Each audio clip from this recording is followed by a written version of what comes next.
Hello, this is Mike Yonkman, Chief Information Officer for Ankerstar Wealth. Welcome to this week ending June 28th update. It is the end of the first half of the year in the financial markets, and it's been a great first half of the year. So today I'm going to cover a little bit about that and where we stand, as well as a different kind of concept that money is essentially our stored time. And that's why it is so valuable to us. But before I get started, I must remind you this is a financial education presentation. You must do your own due diligence on anything that you hear. More disclaimer information can be found at Ankerstar Wealth, and the opinions expressed are mine and mine alone. So let me get started with some good news. And of course, I love sharing good news, but the PCE, Personal Consumption Expenditures Index, came out yesterday. It's the inflation.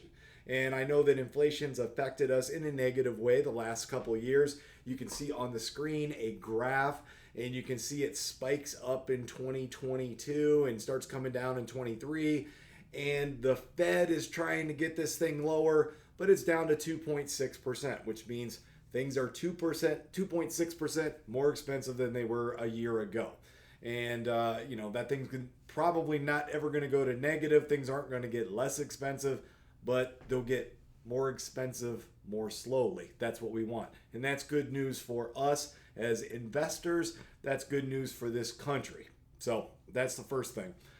Second thing I wanted to give a show is how did the overall stock market do the first half of the year? And I get it. Everyone's in different portfolios based on the risk level that you are at. Most people are probably not 100% invested in the stock market. But if you were, or if you have a percentage in the stock market, you did pretty good the first half of the year. So I'm showing the S&P 500. Here is a graph hitting all-time highs. This is the first 6 months of the year. And while that's not straight up, it's pretty close to straight up. There was some dips along the way, but it is at an all-time high, up about 14.5% in the first half of the year. If you told me at the end of the year we'd have a 14.5% gain, I'd say that's a great year, and we did it in the first half. So yay. The NASDAQ has a similar graph. This is a little bit more tech heavy, probably a little bit more volatile, but trading at an all-time high, great first 6 months. So with that, it's been a great start. I will be giving our third quarter update later this week. It'll be live as well as recorded that you can watch it later on. So for the second half this morning, I want to hit on a different topic, a little more application. So money as stored time. And I love this quote. Time is more valuable than money. You can get more money, but you cannot get more time. And as I thought about that today, I was thinking, yeah, I guess the government can print more dollars, but it can't print more time for us. And, I just want to say from Ankerstar Wealth that we appreciate partnering with you, helping you manage your wealth, but really behind it is time. And so when you work hard, I call it sweat equity, but when you work hard, you store that money in an account, whether that's a checking account or that's a Schwab account or whatever that is, you store it. But that's your time that is stored. And that's why it's so valuable, because it took time to get there.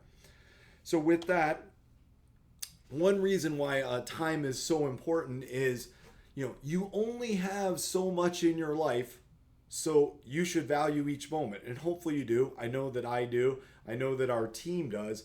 But that's also why when we manage your money for you or manage your wealth, it's serious business. This isn't messing around. This isn't just dollars going up and down. I see it as time. It's irreplaceable. Once you expend your time, you can't replace it. And so, very, very important. So let me give you a kind of a funny example on time and money. And it can be traded in the short term. So you'll love this picture here. In the past, I have been a basketball referee. Yes. And, I'd like to believe I'm a good referee. I know when all the people are out there cheering on the game, I know they're cheering on me as the referee, right? They're shooting for me to do better. Well, anyways, maybe not. But when I refereed, I got paid.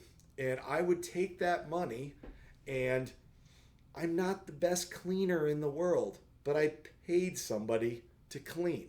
So basically, I would earn money refereeing and turn around and give somebody that money to help clean my house.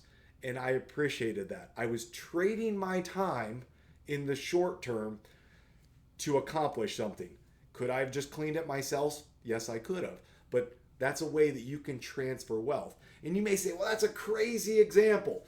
But I'll say, do you pay someone to mow your yard? Maybe, maybe not. That sounds easy. But how about this? Do you pay someone to fly you to another city? Yes, you pay a pilot. Do you pay someone to deliver energy to your house? Yes, you do. Do you pay someone to assemble the car that you drive? These are all examples where you earn money and you transfer it in the short term to someone else to accomplish something. So just examples about time and dollars and moving them back and forth. But that's in the short term. Let's talk long term. Why is this important? Overall, when you invest money, the stock market goes up. Here's a nice 100-year graph showing a 10.7% return. Fantastic. So when you take your time and you invest it, it goes up and you reap the benefits of compound interest. And that's what we're here, compound interest, investments. You're owning a business, you're earning more money, you're essentially earning more time, with a goal of someday you're going to take that money out and use it for something, whether that's your retirement or that's your kids or it's to purchase something. You're going to use it and you're going to recoup that time and use it how you'd like. So when it comes to investing in that, a lot of times people will say, when's the best time to get started? The best time to get started was 20 years ago. 30 years ago. That was the best time. It was when you earned your first paycheck at age 16 or 14 or whatever. But chances are it's not that time. The next best time to begin investing is now. It's now. So you can start to save that for the long term. So, time can be saved in the long term. So why else would you want to do this? Money isn't just financial independence. And I love this graph because it shows a multi-generational family. Sometimes when you save your money, you think, well, it's just about retirement planning. And we can get too focused on that. But really, it's about passing on through your legacy, passing on to your heirs, having time, maybe when you're older, to spend more time with them as they become a little bit more older. You can even take your stored time and you can give it to a philanthropy, a charity. And that's the way that your time ripples through the future and builds your legacy. So to close, I'll just say action steps. If you're seeing this and you're saying, well, how do I get started? Feel free to partner with somebody from Ankerstar Wealth, talk to one of our advisors, and we'll be glad to help you get started. With that, have a great weekend. Thank you. Bye.